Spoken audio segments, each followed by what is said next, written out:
and welcome to the online course on the entrepreneurial mindset.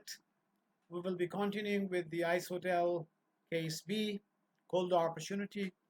So that weekend, which began beautifully, and the artist created sparkling sculptures from large blocks of ice cut from the frozen Torne River, and Monday brought rain, and Neil saw the exhibit melt down before his eyes. Eventually, he recalls that we were all led to one reaction. What are we doing? We're trying to preserve something that belongs to nature. Let it be destroyed and make something new. So we invented that feeling, the lemonade principle that day, that when nature gives you lemon, make lemonade. So out of that reflection and discussion, he requested those sculptors to do a workshop. So the workshop was done, and the people got engaged, and they enjoyed, and the day ended in a good note. But that made him reflect for the future. So in the next slide, we see that what to do to avoid this sort of situation in the future. He started reflecting. He got various options. So here, when we asked our students what to do, so some people say to make an exhibition center, and some people say that why don't you make some big tent and use that. Then but what we say is, hey gentlemen, this needs a lot of money, this needs some money, and he's in his beginning phase, and entrepreneurs are always lack of money. So these are not that good options. So he needs to do something which is a very low cost. And entrepreneurs are, and to avoid spending money, it's very difficult to get a sponsor at this point of time. Things are very new and emerging. So what happens is he starts reflecting and reflecting, and he comes to an idea. Hey, when I used to, when I was visiting Alaska, I saw igloos, and I saw igloos which were made of ice blocks, and these were ice is a great heat insulator, and that heat insulator makes things the temperatures for normal inside. And why don't we make ice igloos and do the delicate exhibitions inside and the bigger things outside? So that idea came to him, and the next year, and they went for this model. And next year he got some French artists coming in, and the exhibition took place, and that was a great success. There was no rain, they did inside outside, they got ice blocks, and eventually well, interesting thing happened one day when they were doing this. Some guests were working with him, and it was night, and they finished. They wanted to go back to the hotel. Some of them said, "Hey, why don't we stay a night here inside this igloo? Why do we need to travel for like a half a kilometer maybe? Why don't we have your own sleeping bags, and in the morning we'll go to the restaurant, to the hotel, and have fresh up and get some breakfast." So some of those friends stayed there with Niels, and as they got up, they were fresh. They experienced a night in the igloo, which was very different and unique, and that gave him a very interesting idea, and that was to that kept on keep on experimenting with the various sizes of igloos, and then they started thinking of making ice hotel, and out of that, it became a central part of the event. He kept on experimenting, and this made him convinced after a few years that he can grow his venture to be big. So to grow big, you need a lot of money, investment, equipment, technology, people, infrastructure, and he started thinking it's too big. Now is the time to connect with people, with big players who are in tourist industry, airlines, railways, hotels, and you see various food chains, drink chains. But to his surprise, as he kept on talking to people, there was a no, no, no. Eventually, he talked to Absolute, the people who were selling this drink, and to a friend of friends. He reached there, but to his utter disappointment, he tried calling 4 times. It was 4 failed attempts. So at that point of time, you see Niels kept on. This is the picture which emerged later on, and he started looking at his sales pitch, which he was making to those people, that he was selling them a pristine ice from the Torne River, and ice sculptures will be coming to this place, and they will mix of romantic adventures coming here, and there will be some ice hotel there. Maybe some of them want to be married here, so and we'll be offering them absolute cocktails. So he was trying to sell them and convince them that, sir, your drink is very popular here. But somehow the big corporations and the big brands, it's very difficult to sell them as you are very small. You don't have a credible track record, no history. So he, based on that, you see, then as we move on to next case C, Niels reflects. If your stakeholder is not taking your calls, you should get the stakeholder call you. Do something interesting that the stakeholder calls you. So Bergevist had learned not to rest but to keep pushing the frontiers of what most people consider doable.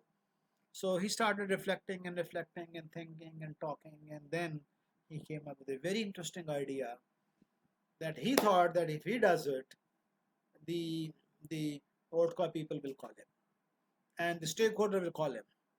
So now I ask my students to uh, to reflect and to guess what that answer would be.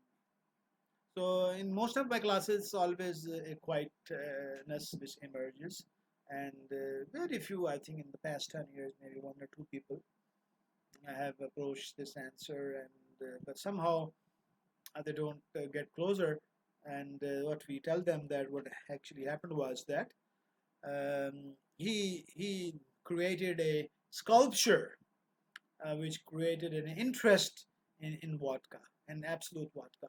So he made a bottle of ice of ice, which was a pretty tall one, and which was like this height, and that had a door, entrance door. So at the entrance, anybody going into this exhibition as a center, he had to go through this vodka bottle door, and that created something, a new experience. And the journalists and people with cameras, they started taking pictures, and the pictures got viral on the internet, and so on and so forth, and reviews and newspapers. And in a few days, this news approaches the head office in New York, and the manager sitting there said, "Hey, what's happening? Who is doing marketing of our products?"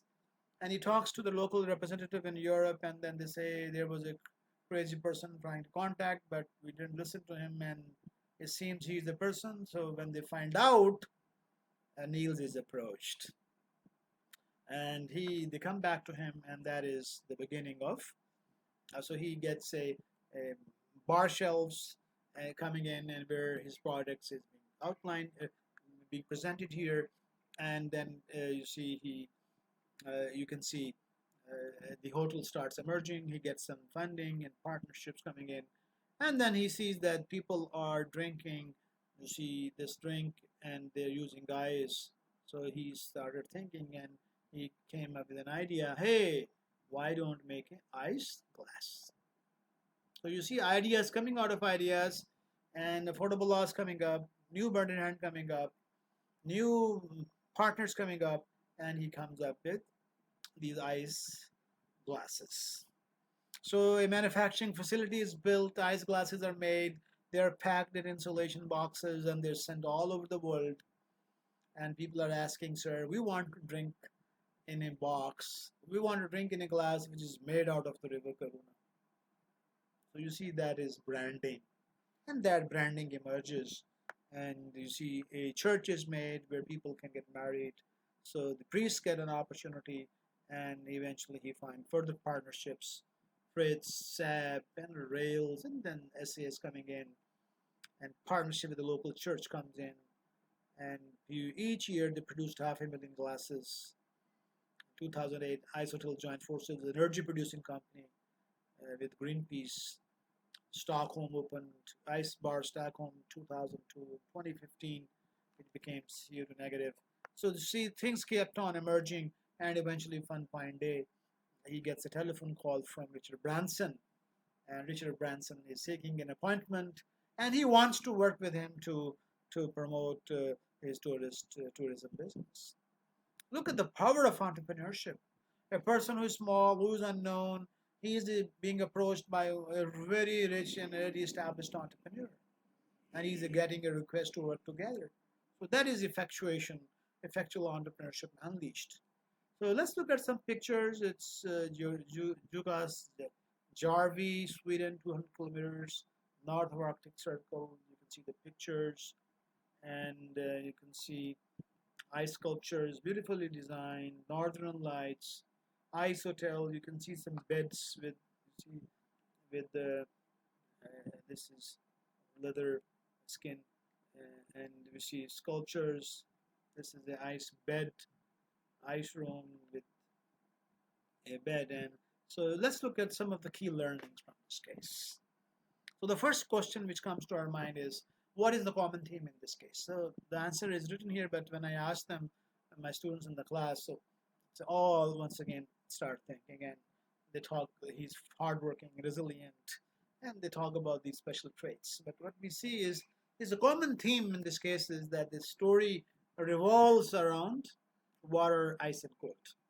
So that is, and you see that this is the hobby of Niels. Niels is passionate about them. He loves this. He sleeps, eats, and breathes in this. And if you look at your bird in hand, and if you keep on working with it, start loving it, and that keeps on evolving, and you see that this out of this he made millions, and he loves this. He's created value for others. He created value for his country and a lot of people. So the bird in hand principle helped him to discover opportunities around water, ice, and cold.